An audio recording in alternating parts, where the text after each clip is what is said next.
Bueno, buenas tardes. Vamos a empezar con lo que resta de nuestra sesión, que es la parte del tratamiento sobre lo que ya se había estado viendo previamente, síndrome de lisis tumoral.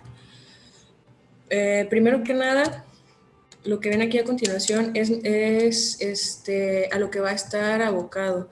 Como sabemos, o como ya se había visto previamente, el enfoque principal en cuanto a la terapéutica de esta patología, pues es la prevención. Aquí lo que se tiene que hacer es una prevención del mismo, siempre y cuando evaluando el riesgo que el paciente tiene, que es lo que ya se había discutido en la clase anterior. Dentro de la fisiopatología, qué pacientes tienen ya sea un riesgo leve, un riesgo moderado o un riesgo severo.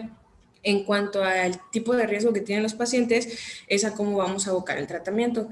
Y pues el objetivo principal de más que nada, o el objetivo principal de la terapia, es pues tratar las complicaciones que pueden llegar a tener y prevenir, o una profilaxis para prevenir la insuficiencia renal. De acuerdo a la bibliografía que estuve revisando, todas coincidían en que el tratamiento o la profilaxis debe hacerse de 24 a 48 horas previas a el inicio de la quimioterapia y hacerse durante la quimioterapia y al menos hasta 72 horas después. Y pues lo que se va a tratar principalmente aquí es lo que vemos aquí en el recuadro a la derecha. O sea, el manejo va a estar abocado a la hidratación, o como lo menciona la bibliografía, una hiperhidratación. Vamos a tratar dentro de las complicaciones, pues si se presenta hipocalcemia, hiperuricemia, hiperfosfatemia y la hipercalemia. Siempre y cuando aquí en lo que nos vamos a estar abocando es un monitoreo continuo sobre que nuestro paciente mantenga una diuresis adecuada. Y pues en cuanto a dentro de las principales complicaciones o lo que ya se había visto en la fisiopatología, dar manejo a la hiperuricemia, esto con medicamentos que se aboquen a inhibidores de urato oxidasa. Lo que vemos aquí es un recuadro, bueno, este esquema es un algoritmo más o menos, más bien dicho, es un algoritmo de cómo se debe llevar a cabo el tratamiento. Esto de acuerdo al Comité Británico y los estándares de hematología y la sociedad de la misma y hemoterapia. Aquí vamos a dividir en dos tipos a nuestros pacientes. Aquellos que no tienen un síndrome de lisis tumoral como tal, esto de acuerdo a la evaluación del riesgo, como ya había dicho. En resumen, si los pacientes se encuentran dentro de un riesgo bajo, pues se va a manejar la profilaxis. Aquí, en cuanto a la reposición hídrica IV, vamos a tener que hacer un monitoreo de la diuresis, un monitoreo clínico diario, bioquímico, y dependiendo, dar manejo con el alopurinol y estar revalorando, hacer una revaloración del riesgo. Si nuestro paciente se encuentra dentro del esquema de un riesgo medio, moderado, vamos a hacer el mismo manejo, la profilaxis en cuanto a la reposición hídrica, pero eso ya es un criterio de ingreso para hacer un manejo en una terapia intensiva. El alopurinol, dependiendo del tiempo, hay cierta bibliografía que menciona que en estos podemos iniciar o no la rasburicasa, el monitoreo bioquímico de cada 8 a 12 horas, dependiendo de dónde lo lean, y igual revalorar el riesgo. En estos pacientes, de acuerdo en que al momento de hacer la revaloración del riesgo, de acuerdo a los normales del ácido úrico, se va a revalorar a las 72 horas cómo se encuentra, ya que si se encuentra normal, pues vamos a continuar un manejo con el alopurinol, o si persiste con un ácido úrico elevado, vamos a persistir con la rasburicasa. En aquellos que se encuentran dentro del rango de riesgo alto, nuevamente, la profilaxis, candidatos a terapia, continuar con la hiperhidratación. Aquí ya se da un manejo de la rasburicasa 3 miligramos, que ahorita lo voy a discutir un poco más adelante. El monitoreo bioquímico cada 4 o 6 horas. Aquí ya hay que hacer un monitoreo cardíaco y revalorar el riesgo. Si nos encontramos ya con un paciente que tiene el síndrome de lisis como tal establecido, o ya con el diagnóstico, pues el manejo va dentro de lo mismo. Es paciente ya candidato a terapia, la hiperhidratación, la rasburicasa, y dar manejo a las alteraciones electrolíticas que estos tienen, y igual persistir con su monitoreo bioquímico y clínico. Si nuestro paciente persiste con el síndrome de lisis como tal o se encuentra refractario, pues valorar si ya tiene insuficiencia renal o no, para ver si es candidato a un tratamiento dialítico. Pero bueno, esto lo vamos a ir desglosando durante el tema. Vamos a empezar con la hidratación. La mayoría de la bibliografía coincide en que la hidratación o la hiperhidratación, como lo manejan ellos, es el tratamiento de primer línea para esta patología, teniendo como objetivo la eliminación de los uratos y fosfatos, es decir, eliminar todo ello. Esto pues aquí menciona la literatura que es la primer línea o es parte de lo principal e inicial para aumentar el volumen intravascular y pues obviamente prevenir el síndrome como tal. Aquí su objetivo pues va a ser, como ya había mencionado, disminuir los uratos, los fosfatos, o sea, disminuir toda la concentración extracelular de estas alteraciones, el fósforo, el potasio, obviamente pues va a mantener un flujo sanguíneo renal pues para mantener una tasa de filtración glomerular de acuerdo a las metas y tener una uresis adecuada. Sin embargo, como menciona la literatura, estamos hablando de una hiperhidratación, es decir, aquí el manejo vamos a dar con el paciente a un cálculo aproximado de 2 a 3 litros por metro cuadrado de superficie al día. O dependiendo, ¿verdad? Si estamos hablando de un paciente pediátrico menor de 10 kilos, 200 mililitros kilo día. Como estamos hablando de que que es una restitución superior a lo que normalmente requieren nuestros pacientes, aquí tenemos que tener una monitorización continua, principalmente de la diuresis y hemodinámica. Hay que estar valorando pues con los parámetros que ya conocemos, la presión arterial, la frecuencia cardíaca, alguna bibliografía menciona mediante la presión venosa central, saturación venosa de oxígeno, pero principalmente la diuresis, teniendo como meta que nuestro paciente se mantenga por lo menos igual o mayor a 100 mililitros hora o si lo manejamos ya kilo hora, de 2 a 5 mililitros, pero con una mínima de 2 mililitros. Hay otra bibliografía que hace referencia inclusive a 3 mililitros. ¿En qué momento iniciar esta terapia o esta hidratación? Bueno, si estamos hablando de un paciente que se encuentra ya al menos con con un riesgo mínimo, se inicia de 24 a 48 horas previo a la quimioterapia, durante la quimioterapia y al menos 48 horas, como se había dicho previamente, o hasta 72 posterior a la quimioterapia. Obviamente durante estas tres situaciones hay que tener pues el monitoreo clínico bioquímico con nuestro paciente. Aquí, como les mencionaba, lo que tenemos que hacer es, nuestro principal monitoreo va a ser con la diuresis. Pero, ¿qué pasa cuando nuestro paciente no presenta una diuresis adecuada o es insuficiente? ¿Qué hacemos? ¿Se utilizan los diuréticos, sí o no? Bueno, la bibliografía que hace referencia que pueden ser importantes y se pueden usar, sobre todo en aquellos pacientes que presentan datos de sobrecarga o que es insuficiente, pero como ya sabemos, ahí se encuentra en discrepancia ya que, por ejemplo, los indicados mencionan en la literatura o los que mencionan son los diuréticos de ASA. Sin embargo, pues ya sabemos que al menos los tiacídicos, estos se contradicen porque pues van a aumentar los niveles de ácido úrico, van a interactuar con el alopurinol y va a haber, o sea, hay riesgo de que nuestro paciente se precipite toda esta situación. Una precipitación principalmente del fosfato de calcio en los túbulos renales por todo el mecanismo de acción que tienen. Entonces, hay que tener mucho cuidado. Aquí hacía referencia que solamente en aquellos pacientes que están presentando una diuresis inadecuada o que ya presentan sobrecarga de volumen. Y pues, ¿qué es lo que se recomienda aquí? La furosemide a dosis de 0.5 a 1 miligramos por kilo de peso. Aquí nada más para hacer referencia sobre la alcalinización, ¿se hace o no se hace? ¿Qué sucede? Bueno, bibliografía anterior la hacía mención que se debería utilizar, pues sobre todo porque aumentaba la solubilidad del ácido úrico. Como sabemos, el ácido úrico no es muy soluble, que digamos, por eso es por lo que se limita pues su excreción. Entonces, al momento de que se utilizaban sustancias para la alcalinización, aumentaba la solubilidad de 15 miligramos hasta 200, 250, dependiendo de dónde lo leyeran, por lo que hacía que el pH se hiciera pues más alcalino y esto permitiera una mejor excreción.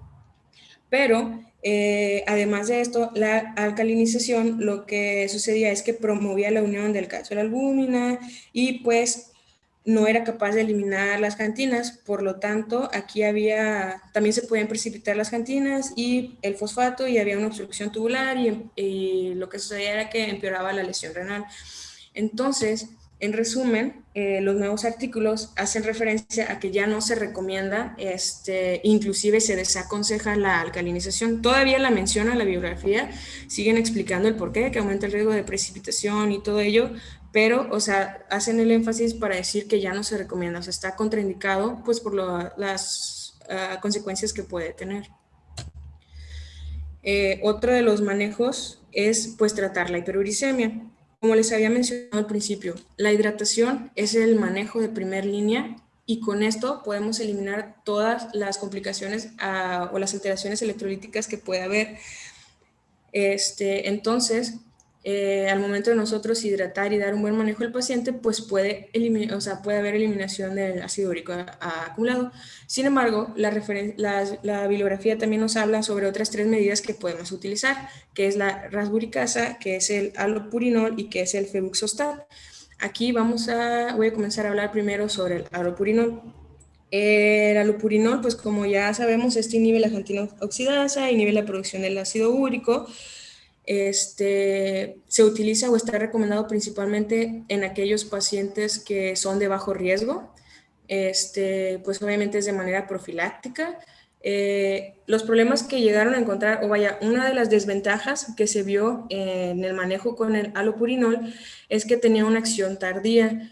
Desde el momento que se iniciaba aproximadamente hasta los 4 días era cuando comenzaba a suceder todo el mecanismo de acción, por lo cual aquí se recomienda que una vez que detectamos a nuestros pacientes, se inicie de 48 a 72 horas previas al manejo de la quimioterapia y se continúa hasta que nuestro paciente presente valores normales del ácido úrico, que más o menos tenía una media de 10 a 14 días.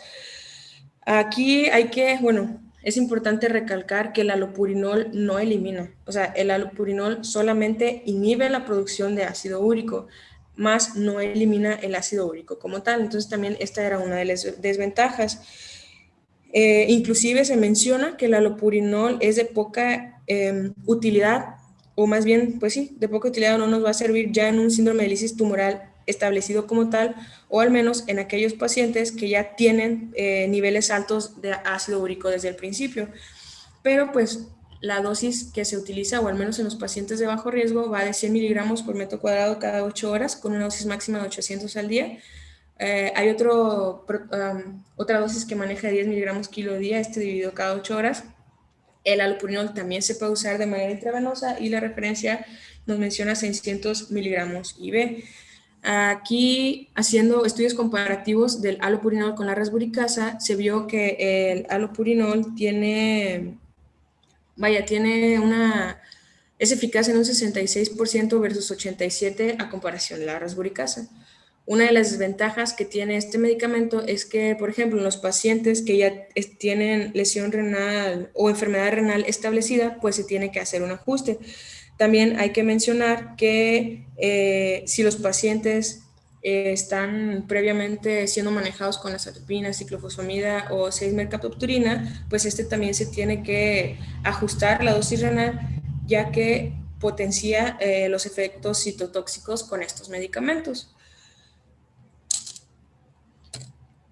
Muy bien. Otra de las maneras en que se puede dar manejo a la hiperuricemia y que se ha visto es el febuxostat. El febuxostat es prácticamente un medicamento nuevo. Se refiere que es más selectivo todavía y antagonista de la xantina oxidasa. Y algo de lo que tiene este medicamento es que este medicamento sí favorece la eliminación del ácido úrico a través del sistema hepático. Este medicamento se puede utilizar en aquellos pacientes que tienen igual un riesgo de leve hasta moderado. ¿En qué momento iniciarlo? Bueno, 24 horas previas al inicio del manejo de la quimioterapia, y ya después se va a ir descontinuando hasta que nuestro paciente se presente. Si lo iniciamos en un paciente con riesgo moderado, lo vamos a ir descontinuando hasta que tenga un riesgo mínimo o hasta que el paciente esté fuera de riesgo. Aquí una ventaja de este medicamento pues es que no requiere ajuste renal y que lo podemos dar a la dosis estándar, a la dosis que se maneja. Un estudio doble ciego que se realizó utilizando el febuxostat versus el allopurinol, el febuxostat a dosis, de 240 miligramos versus el allopurinol a dosis de 100 miligramos, se encontró que los pacientes presentaron una mejoría del 68%, o más bien un nivel normal del 68% del ácido úrico versus el 22% aquellos que recibieron allopurinol. Pero, ¿qué sucede aquí? Bueno, lo único malo del febuxostat es que tiene efectos secundarios más graves a comparación del alopurinol. De hecho, dentro de los principales que se vieron que estuvo teniendo fue el síndrome de Stevens-Johnson, obviamente pues la anafilaxia, y que aumentaba el riesgo de infarto en los pacientes. Por lo que cuando se estuvo utilizando o cuando se comenzó a utilizar el febuxostat, la FDA en el 2019 publicó una advertencia o hizo un comunicado sobre que se limitaba el uso de febuxostat en aquellos pacientes que tenían uricemia, pero que ya sea que el hospital no contara con la rasburicasa, que no estuviera disponible, que estuviera contraindicado por alguna hipersensibilidad o que igual el alopurinol estuviera contraindicado en ellos. Digamos que lo sacó solamente con este adendum. Se podía utilizar, pero solamente en este tipo de pacientes, valorando los efectos adversos que tenía. Entonces ahora sí que este medicamento queda pues también a disponibilidad del hospital y a criterio del médico. Y una de la terapia que se ha visto que ha presentado mejores resultados, pues es manejar la hiperuricemia con la rasburicasa.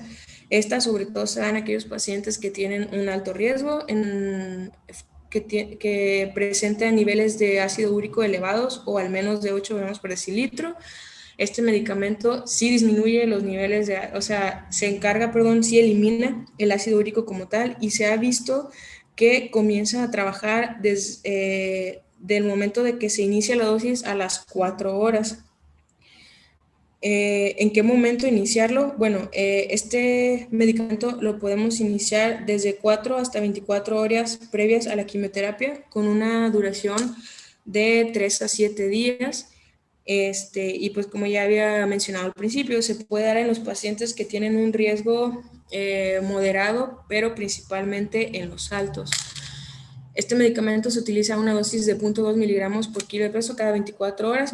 Se va a preparar diluido en 55 mililitros de solución salina de manera intravenosa durante al menos o durante aproximadamente 30 minutos, al menos 5 días, pero puede tener un tiempo para utilizarlo de 1 a 7 días.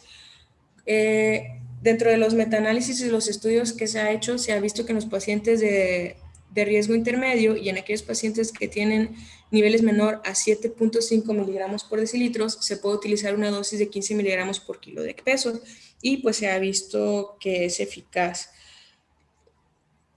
Igual aquí vemos que se hizo otro metaanálisis comparando 19 estudios donde se había visto que una dosis como 6 o sea, redondeada a 6 miligramos dosis única en adultos y a 1.5 que quedaba 0.15 en niños era una dosis eficaz o que tenía buena respuesta. Normalizaba y mantenía los niveles del ácido úrico. Y otro mencionó que una dosis de 3 a 4.5 miligramos con dosis única se podía considerar en aquellos pacientes que tenían un ácido úrico menor a 12 miligramos por decilitro. Inclusive la bibliografía hace referencia que nos puede ayudar a monitorizar los niveles y nos sirve como una guía para modular la dosis de este medicamento para tratar la hiperuricemia. Lo único es que este medicamento está contraindicado en aquellos pacientes que tienen asma, que se consideran alérgicos de hipersensibilidad y que tienen una deficiencia de glucosa 6-fosfato deshidrogenasa, en pacientes también embarazadas y o aquellas que están lactando, porque pues se había visto que este medicamento se podía excretar durante la leche. Y pues también, o sea, bueno, por lo de la deficiencia de la glucosa 6-fosfato deshidrogenasa, lo que sucedía aquí era que provocaba metaglobinemia en los pacientes con esta misma. Entonces, por eso es que se contraindicaba. Y aquí también, como les había mencionado al principio en el algoritmo, los pacientes en riesgo intermedio, ya sea que puedan usar alopurinol o rasburicasa, bueno, aquí nada más tener en mente que no se pueden asociar o no se pueden, vaya, no se les puede estar dando ambos medicamentos porque tenían un efecto deleterio sobre la xantina y la hipoxantina. Entonces aquí lo principal, o al menos en estos pacientes, con lo que se había mencionado anteriormente la eficacia, se recomendaba más el uso de la rasburicasa. Otra de las ventajas con este medicamento pues es que no se hace ajuste renal y que se había visto inclusive que en los pacientes que se iniciaba este medicamento disminuía el riesgo de manejarlos con diálisis del 1 hasta el 4%. Perdón. Otro, otra de las cuestiones que tenemos que manejar es en aquellos pacientes que se presenta una hiperfosfatemia. Esto es muy importante y aquí el manejo va a depender de la clínica del paciente. Aquí también cabe hacer o mencionar, como ya se había visto en la fisiopatología, que los pacientes que presentan hiperfosfatemia, pues por todo el efecto fisiopatológico que sucede aquí y cómo este aumenta, también va a ir encaminado de la mano con la hipocalcemia, que ahorita como quiera lo voy a describir, pero como les había dicho al principio, la hidratación es la primera línea del tratamiento. Entonces, si nuestro paciente tiene hiperfosfatemia, pero se presenta asintomático, hay que persistir con la adecuada hidratación y pues maneja que hay que hacer restricción de los fósforos para manejar la hiperfosfatemia. Sin embargo, si nuestro paciente se presenta sintomático, o sea, dependiendo de la severidad que tenga y la característica clínica, es decir, si ya se presenta sintomático, la bibliografía hace referencia de una posible opción terapéutica, que estos son pues los quelantes del fosfato, como viene aquí en la diapositiva, el hidróxido de aluminio, que se maneja a una dosis de 300 a 600 miligramos vía oral, sobre todo en aquellos pacientes que están con valores por encima de los 6 miligramos por decilitro, siempre y cuando se encuentren estables hemodinámica y clínicamente. Otra literatura hacía referencia que también se puede manejar de 50 a 150 miligramos kilo día, cada 6 a 8 horas, esto al menos por 2 días, y la dosis de 400 miligramos cada 12 horas por 10 días. Esto es lo que podemos manejar como una opción terapéutica, recalcando siempre y cuando nuestros pacientes se encuentren estables. Pero si nuestro paciente se presenta con una hiperfosfatemia severa, y está hemodinámicamente inestable y la clínica nos marca que nuestro paciente está presentando una evolución tórpida o ya estamos hablando de un paciente muy severo, pues aquí se ha visto que es un paciente que ya es candidato a una terapia de reemplazo renal. Se ha visto que la diálisis es el tratamiento más efectivo para aquellos pacientes que tienen la hiperfosfatemia con asociación a falla renal principalmente, no importa que esta fuera de tipo agudo. De hecho, se menciona en la bibliografía que un aumento agudo y grave, o sea, es decir, de manera súbita, aguda y grave del fosfato sérico, se tiene que considerar rápidamente y de primera instancia una institución temprana o un manejo temprano con terapia de reemplazo renal.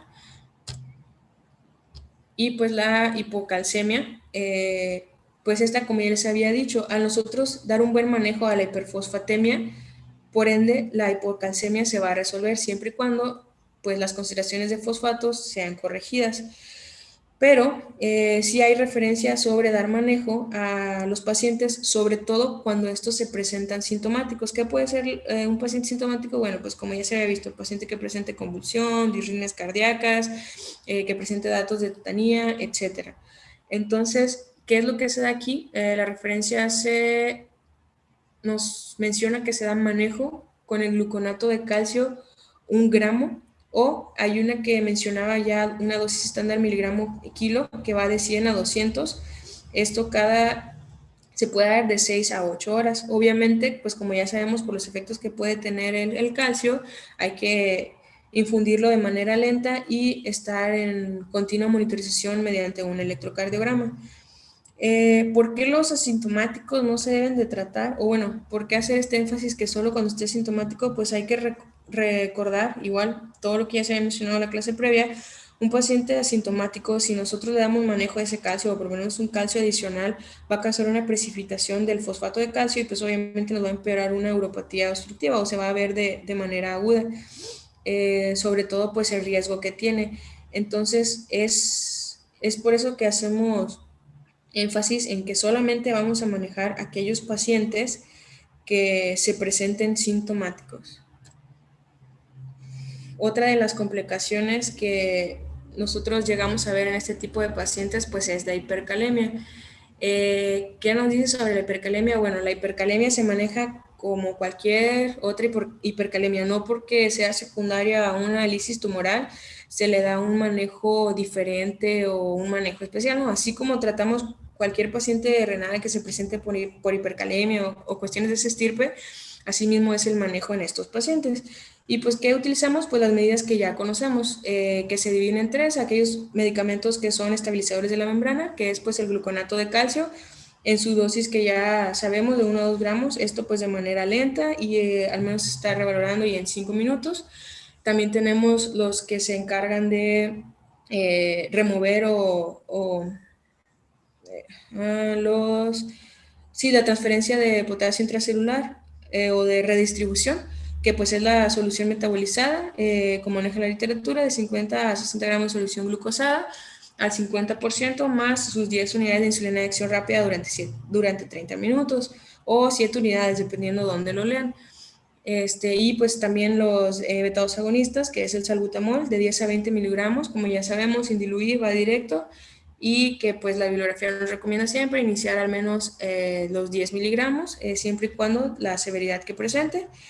Y pues los que son eliminadores o que se encargan de la excreción renal de potasio, que son los diuréticos de ASA, que en estos pues nos hace referencia a la furosemide, pero aquí igual la bibliografía nos recuerda en este apartado que pues tener en cuenta sobre todo lo que puede suceder con los diuréticos. Si estamos hablando que es un paciente no respondedor a la diuresis o un paciente renal, pues aquí se ajusta a dosis de 0.2 a 0.4 si no presentan estos lesión renal aguda, o si es un paciente respondedor y que ya tiene establecida la lesión renal aguda, se puede utilizar de 1 a 1.5 miligramos por kilo de peso. Y pues el último, y que pues sabemos el más eficaz en estos casos de la excreción, pues es la terapia de reemplazo renal, que esta va a variar dependiendo el tipo de paciente que tenga, que ahorita más adelante voy a hacer un poquito mención de ello. Y pues por último, sobre todo en los pacientes con un síndrome de lisis tumoral ya establecido o en pacientes, como les había dicho, que se presenta con una hiperfosfatemia severa, principalmente tenemos la hemodiálisis. Estas que vemos aquí en este recuadro son las indicaciones. Pacientes que presenten alteraciones metabólicas refractarias al tratamiento, es decir, que no respondan a ninguna de las medidas previamente mencionadas.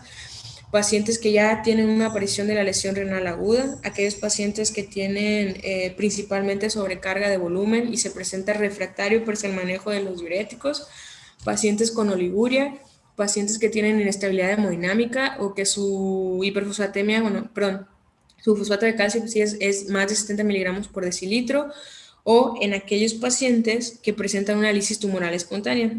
Aquí pues mencionando que tenemos la que es espontánea y la que es ya por pues, secundario al tratamiento de la quimioterapia. Bueno, en los que tienen o que su motivo fue de manera espontánea, en ellos se recomienda considerar temprano el manejo con la hemodiálisis o tenerlo en mente. Aquí sobre todo porque se había visto, los estudios mencionan que una intervención temprana, los pacientes se ven favorecidos, sobre todo en aquellos que tienen alguna insuficiencia cardíaca ya establecida y pues que no pueden tolerar, como sabemos, no pueden tolerar un manejo con hiperhidratación por el riesgo de la congestión. Entonces, en estos pacientes es donde se recomienda iniciar ya con la hemodiálisis. Yo sé que, bueno, no es nuestra área como tal, pero pues no está de más aquí mencionarlo, nada más para que tengan en cuenta qué tipo de diálisis se prefiere o se utiliza. Bueno, en una revisión bueno, la referencia que viene aquí abajo sobre el lisis tumoral en un paciente abocado ya a nefrología como tal, dice que en pacientes con hipercalemia grave e hiperuricemia grave se recomienda o se ha visto mejores resultados con una hemodiálisis intermitente. En pacientes críticos o pacientes que ya están en terapia se recomienda la hemofiltración venosa continua, la hemodiálisis venovenosa continua o la diálisis de área sostenida de baja eficacia. En aquellos pacientes también con hiperfosfatemia grave se recomienda una hemodiafiltración venovenosa continua. Y también se ha visto haciendo comparaciones sobre la hemodiálisis versus la diálisis peritoneal, pues no se recomienda la diálisis peritoneal o se ha visto que tiene menos eficacia para el tratamiento de este síndrome como tal. ¿Qué sucede cuando estamos hablando de un paciente que ya era renal conocido y que se presenta con esta patología? Bueno, en esa misma referencia decía que los casos que se han visto, o sea, los pacientes ya con diálisis como tal en tratamiento han sido extremadamente raros que estos pacientes presenten un síndrome de lisis como tal. De hecho, esa misma bibliografía decía que solamente había un reporte de caso de todos los pacientes que se han visto renales y con lisis tumoral, solamente se ha encontrado un reporte de caso y pues se le da su manejo como tal de su diálisis y pues tuvo un resultado favorable. Aquí, cada cuánto se hace, bueno, este artículo mencionaba que iba a depender obviamente de la respuesta clínica, de la función renal y hepática, pero se había visto que al menos hacerlo cada 12 horas o cada 12 a 24 horas, dependiendo, se veía mejora pues, con los niveles de fosfato principalmente. Y como ya les había mencionado en diapositivas previas, en pacientes que se inició un manejo con rasburicasa se había visto que había disminución en tener que pasar a la terapia de reemplazo renal del 1 al 4%. Y bueno, para concluir, vuelvo a esta diapositiva de lo que ya había mencionado, haciéndonos esta pregunta, o bueno, que el doctor quiere que hiciéramos énfasis en esto. ¿Con qué de todo esto sí contamos en urgencias? Bueno, como sabemos y como mencionó al principio el doctor Ociel, estos son casos raros que podemos llegar a presentar. De hecho, creo que en sala hemos presentado uno que otro de estos casos, pero ¿qué sí tenemos? Sabemos que la rasburicasa no la contamos, o al menos en nuestro hospital y en el IMSS no se maneja. Sabemos que pues la diálisis o la hemodiálisis, todo eso pues se batalla, pero sí lo tenemos. Cuando el paciente llega con nosotros a urgencia, lo que sí tenemos, que está aquí remarcado en negrito, en negritas, en todos los esquemas, pues es el manejo con líquidos. La reposición hídrica es lo que sí contamos nosotros en el servicio de urgencias y como mencioné al principio de las diapositivas, es el tratamiento de primer línea. Entonces, nosotros podemos darle un manejo adecuado y de inicio al paciente siempre y cuando estemos en continuo monitoreo con la diuresis y monitoreo hemodinámico al paciente. Eso sí lo tenemos en urgencias.